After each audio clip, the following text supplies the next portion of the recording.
Salam sejahtera bagi kita semua. Senang bertemu kembali bersama saya Pastor Charles Sebastian dalam channel YouTube kita Bro Semesta. Saudara-saudari terkasih, kita sudah kembali pada masa biasa dalam tahun liturgi kita.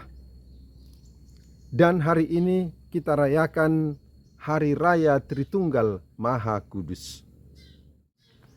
Hal pertama yang mau kita katakan tentang perayaan Tritunggal Maha Kudus adalah pengakuan iman. Dengan merayakan Tritunggal Maha Kudus berarti kita mengakui bahwa Allah kita adalah Allah Tritunggal. Dalam kenyataannya ada sementara orang yang menuduh kita orang Kristen mempunyai Allah lebih dari satu. Karena itu masuk dalam golongan politeis. Namun kita tetap mempertahankan bahwa Allah kita adalah satu. Agama kita adalah golongan agama yang monoteis, yang mengakui, percaya akan Allah yang satu. Walaupun Allah kita ada 3 pribadi, namun mereka tetap satu. Satu kesatuan yang tak terpisahkan. Jadi perayaan Tritunggal Maha Kudus adalah perayaan iman.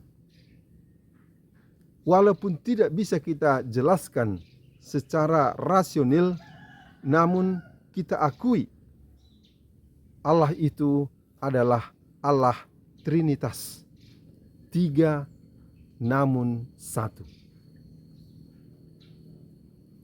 Pengakuan iman itu kita tunjukkan secara konkret. Setiap kali kita menandai diri kita dengan tanda salib, kita juga menyebut nama ketiga Allah kita, Bapa, Putra, dan Roh Kudus.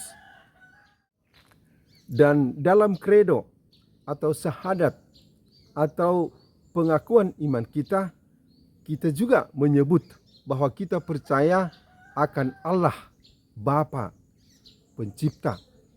Kita percaya akan putranya Yesus Kristus, Allah Putra, dan juga percaya akan Roh Kudus, Allah Roh Kudus.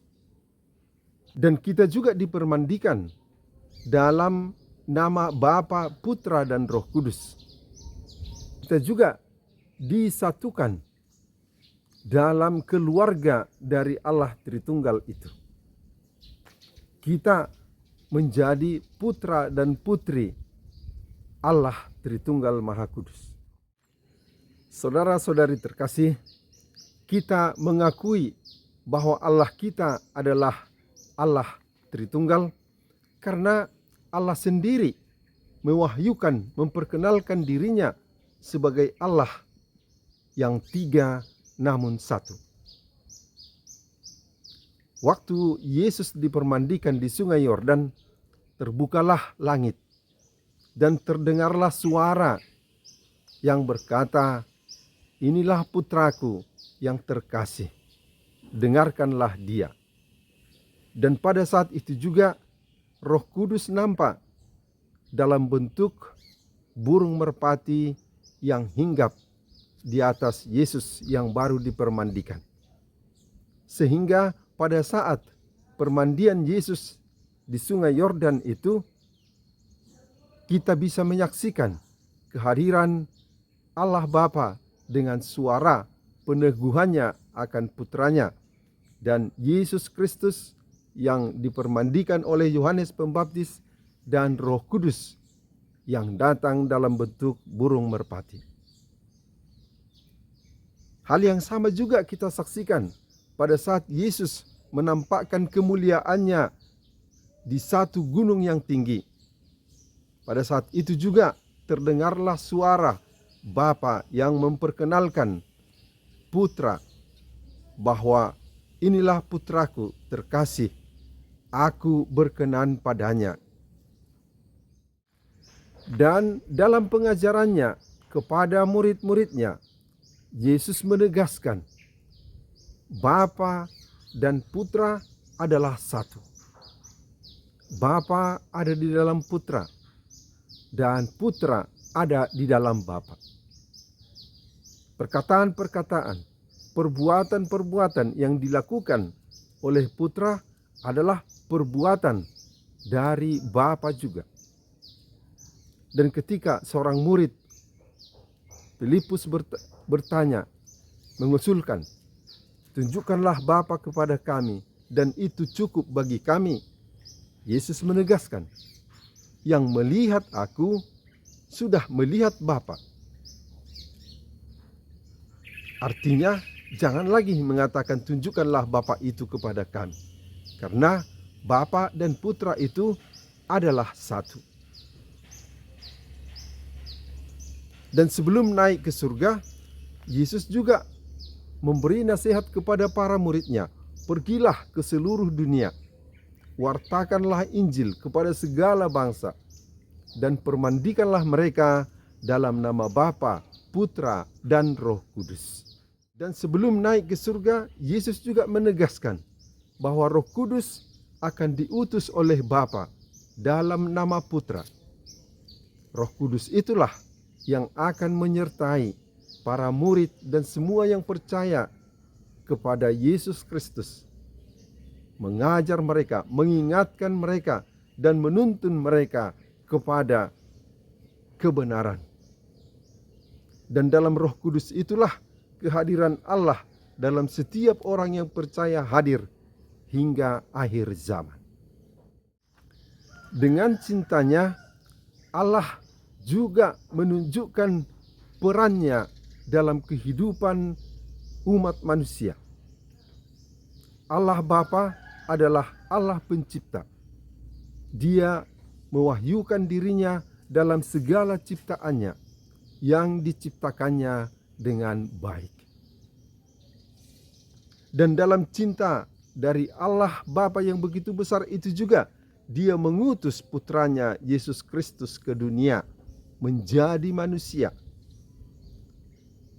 Dialah yang menjadi penyelamat, penebus ketika manusia berada dalam dosa dan dalam ancaman kematian dalam dosa. Dan Roh Kudus yang diutus sesudah Yesus naik ke surga mempunyai peranan menjadi roh yang membimbing gereja, yang membimbing setiap orang kepada kebenaran, kepada kehidupan. Saudara-saudari terkasih, perayaan Tritunggal Maha Kudus pertama-tama bukanlah perayaan untuk mengerti hakikat dari Allah yang tiga namun satu itu. Rasio atau pikiran kita terlalu terbatas untuk dapat mengerti habis tuntas hakikat dari Allah Tritunggal itu. Tetapi kita mengakui dan merasakan serta menghayati peranannya dalam kehidupan kita, itu sudah cukup bagi kita. Dan dalam hal ini, dua hal menjadi sangat penting untuk kita ingat. Pertama-tama, kesatuan dari Allah Tritunggal itu. Kesatuan itu begitu kuat. Dialah kesatuan yang pertama dan yang utama. Dan segala kesatuan yang kita bangun dalam kehidupan kita hendaknya berpedoman atau terarah atau melihat contoh dari kesatuan Tritunggal yang begitu kental, tiga pribadi namun tetap satu. Hal kedua yang menjadi hakikat dari Tritunggal itu, kesatuan itu ada dalam kasih yang begitu besar. Begitu besarnya kasih itu sampai kasih itu sendiri adalah Roh Kudus, Roh Allah yang kemudian dicurahkan bagi kita, diutus kepada kita untuk menemani kita. Maka tujuan dari kehidupan kita adalah untuk bisa bersatu dalam kesatuan maha indah dari Tritunggal Maha Kudus. Serta usaha kita selama hidup kita adalah usaha untuk layak dalam kasih, untuk bersatu dalam kasih yang mempersatukan Allah Tritunggal. Maka saudara-saudari terkasih, perayaan Tritunggal Maha Kudus ini adalah perayaan iman, perayaan kegembiraan kita, karena kita diperkenankan, diajak, diundang untuk bersatu dengan Allah Tritunggal Maha Kudus. Dan itulah pelabuhan serta tujuan kehidupan kita. Saudara-saudari terkasih, hingga di sini permenungan kita kali ini. Sampai bertemu dalam video-video kita berikutnya. Salam sejahtera bagi kita semua. Pace e bene.